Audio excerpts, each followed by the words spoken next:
بسم اللہ الرحمن الرحیم۔ آدم علیہ السلام کو جب جنت سے راندہ درگار کیا گیا، جنت سے نکالا گیا، زمین پر اتارا گیا، تو لکھا یہ ہے کہ آدم علیہ السلام جو وہاں سے چلنے لگے ہیں تو انہوں نے وہاں سے وہ حجر اسود کو اٹھا لیا۔ حجر اسود کو بطور موڑے کے یعنی بیٹھنے کے لیے ایک سیٹ کے طور پر حجر اسود کو بغل میں لے لیا اور زمین پر اتار دیے گئے۔ اور دوسری روایت میں آتا ہے کہ جس رات میں آدم علیہ السلام کو آسمان سے زمین پر اتارا گیا تو اس رات میں آدم علیہ السلام بڑے وحشت محسوس کر رہے تھے، بڑے مایوس اور پوری اس دنیا کی ہو کے عالم میں اکیلے رات کو بیٹھے ہیں اور ایک مایوسی اور وحشت طاری ہے۔ اسی رات میں اللہ تعالیٰ نے جنت کے دو جوہر یعنی ایک حجرت اسود اور دوسرے مقام ابراہیم، یہ دو پتھر اللہ تعالیٰ نے اس رات میں آدم علیہ السلام کے ساتھ اتار دیے۔ جب صبح کی روشنی پھیلی تو آدم علیہ السلام نے اپنے پاس یہ دونوں پتھر پڑے دیکھے، پہچان گئے کہ یہ تو جنت کے میرے ساتھی ہیں، کہ جنت کے جوہرات میں سے آپ نے دونوں کو لے کر سینے سے لگا کر ان کو بغل گیر ہو گئے۔ اس سے تسکین حاصل کرنے لگے کہ یہ وہ جنت کا ایک سامان میرے ساتھ آ گیا ہے۔ اس طریقے سے اللہ نے ان دونوں پتھروں کو زمین پر اتارا۔ اور عجیب بات ہے، ایک حدیث میں آتا ہے کہ آدم علیہ السلام جو حجر اسود لے کر آئے تھے، اصل میں حجر اسود ایک فرشتہ تھا۔ جب آدم علیہ السلام کو جنت میں اللہ تعالیٰ نے آباد کیا، ایک فرشتے کی نگرانی لگا دی تھی کہ آدم علیہ السلام کی نگرانی کرے کہ وہ ان تمام کی تمام جنتی ان کے لیے مباح ہیں، لیکن یہ جو ایک درخت ہے اس درخت کے کھانے سے ان کو منع کیا گیا ہے، تو تم نے اس کی نگرانی کرتے رہو، کہیں آدم علیہ السلام اس درخت کا پھل نہ کھائیں۔ چنانچہ یہ فرشتہ جو ہے وہ آدم علیہ السلام کی نگرانی کرتا رہا، تو آدم علیہ السلام بھی محتاط رہے اور جنت کے اندر وقت گزرتا رہا۔ جب اللہ تعالیٰ کو تکوینی طور پر منظور تھا کہ آدم علیہ السلام پھل کھائیں اور پھر آگے سارا پڑوسی جو ہوا، تو یہ تکوینی نظام ہے، اللہ کے ہاں یہ ہونا تھا، یہ مقدر تھا۔ تو اللہ تعالیٰ نے آدم علیہ السلام سے اس فرشتے کو اوجھل کر دیا، یعنی آدم علیہ السلام کو فرشتہ دائیں بائیں کہیں نظر نہیں آیا۔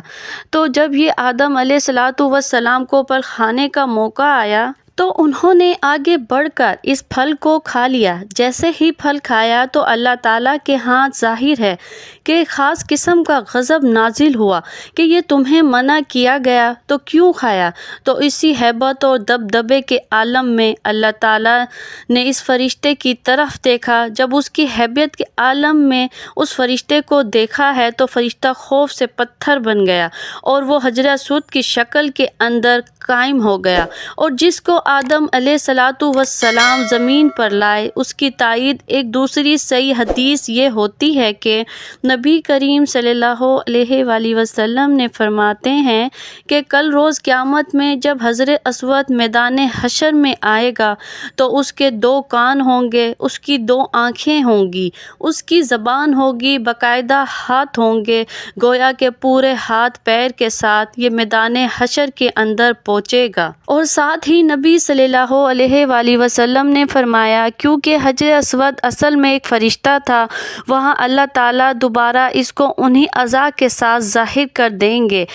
اور وہاں پہنچ کر پھر دنیا کے اندر ان کو بھروسہ کرنے والے جو لوگ ہیں ان کے حق میں گواہیاں دیں گے۔ تو معلوم ہوا کہ یہ حجر اسود ایک فرشتہ ہے کہ دنیا کے اندر جو لوگ ہیں جو اس کو بھروسہ دیتے ہیں اور وہ تختی پر نوٹ ہو جاتا ہے کہ اس آدمی نے مجھے بھروسہ دیا، اس کے گناہ معاف کر دیے گئے ہیں، تو کل روز قیامت میں وہ اس کی گواہی دے گا۔ اور مزے کی بات ہے کہ دنیا کے اندر ایک بہت بڑے محدث گزرے ہیں، وہ یہ کہتے ہیں کہ میں مکہ کے اندر حرم میں حجر اسود کے قریب کعبہ کے قریب ایک عرصے تک رہا، تو میں نے ایک مرتبہ عجیب منظر دیکھا کہ یہ حجر اسود وہاں سے نکلا اور حجر اور اس دونوں ہاتھ پیر تھے،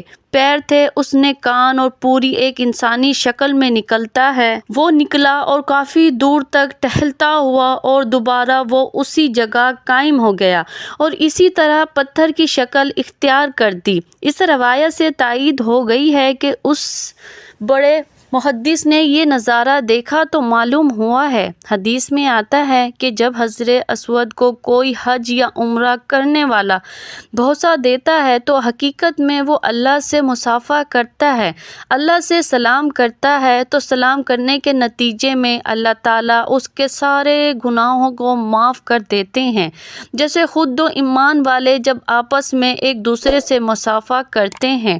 حدیث میں آتا ہے کہ ان دونوں کے الگ ہونے سے پہلے، ان کے مصافحے الگ ہونے سے پہلے اللہ گناہ معاف کر دیتے ہیں، تو وہاں حجر اسود کو مصافحہ گویا کہ اللہ سے مصافحہ ہے، تو اللہ سے مصافحہ اور گناہ نہ ہو یہ کیسے ہو سکتا ہے؟